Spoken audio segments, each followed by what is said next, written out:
In New York City, the deadline for public school teachers to get a COVID vaccine is now just a few hours away. Some teachers are still asking the Supreme Court to step in and try to block this mandate. New York Mayor Bill de Blasio says that as of today, 93% of the city's teachers are vaccinated. Teachers who do not comply by 5 p.m. will be placed on unpaid administrative leave and could be fired.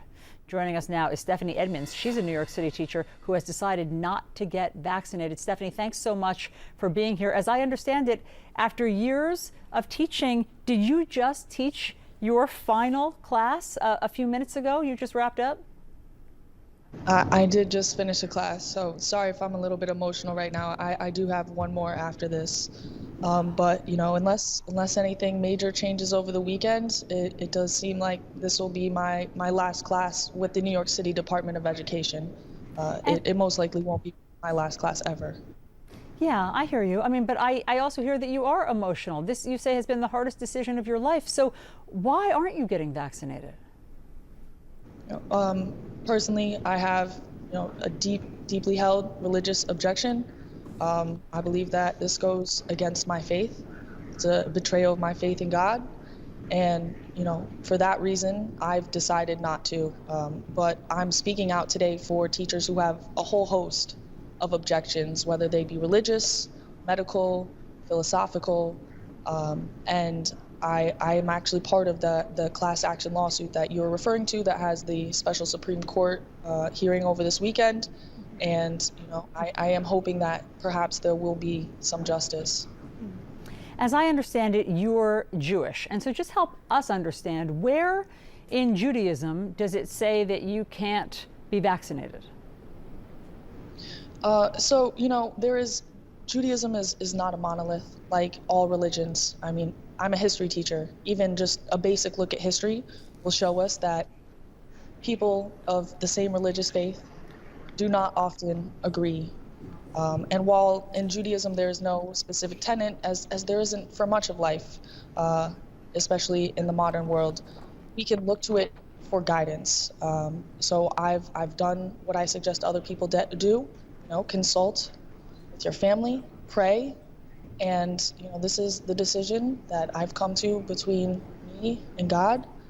And it's not an easy decision, in the face of doing what I love and being so dedicated and, really caring about my students. Over the past 3 weeks, I've built relationships with the students, who are my current students, but the seniors, I've had them, I've known them for 4 years. I have deep relationships with a lot of these students, and it breaks my heart to leave them, and especially I don't know who's going to replace me, and I know that there's no way that they can put a sub in here that does what I do, that does what so many of these teachers do. And we're when we talk about safety, sure, COVID is something that we should be keeping in mind. However, there's so many more aspects of safety to these kids' lives, and one of them is having a teacher that understands what goes on in here, has a relationship with them, and is, I remember being a young teacher. Now, I don't think about teaching. I think about everything else that goes into this job that's beyond just teaching the content. Yeah, I hear you. And you, just to be clear, you're a social studies teacher, a 10th grade social studies teacher. So as you say, you've known these kids for a long time.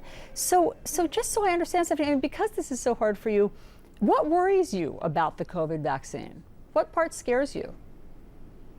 So, like I said, my objection is, a religiously held objection. I had my hearing yesterday with the Department of Education and the union rep and my lawyer and the arbitrator, and we discussed that there. And so I'm waiting to hear back on that decision. I'm praying hard on it and hoping, but unless anything changes come Monday, they've decided that I'm a threat to public health. And I think that goes against some of the very basic values of this country. Of course, we need to balance freedom and safety, but I would say this is an overstep of freedom. We've gone too far.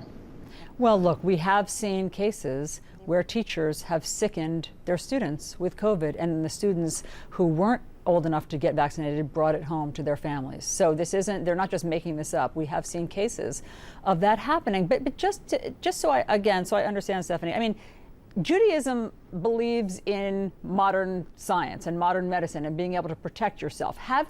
Did you, for instance, ever get the polio vaccine? Did you get the measles vaccine? Did you get the diphtheria vaccine? So I would say, I got those when I was a kid, and I obviously didn't have a choice in that. That was a choice that was kind of made for me. However, upon further research, particularly over these last 18 months, and really leaning on my faith as I have throughout my life in very difficult times. I would say, when COVID hit, I went to a very dark place, and from there, again, I leaned to my faith, and yeah, this is the decision that I've come to in consultation with God. So now that I realize that I would think again about some of these other ones as well. Mm-hmm. Well, Stephanie Edmonds, we really appreciate your time, and we'll be watching closely to see what happens, but it sounds like nothing is going to change your mind between now and 5 p.m.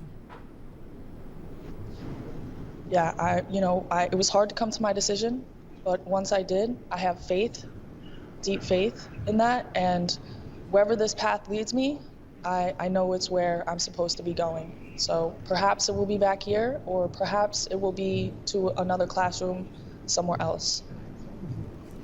Stephanie Edmonds, thank you for your time. We appreciate hearing your story.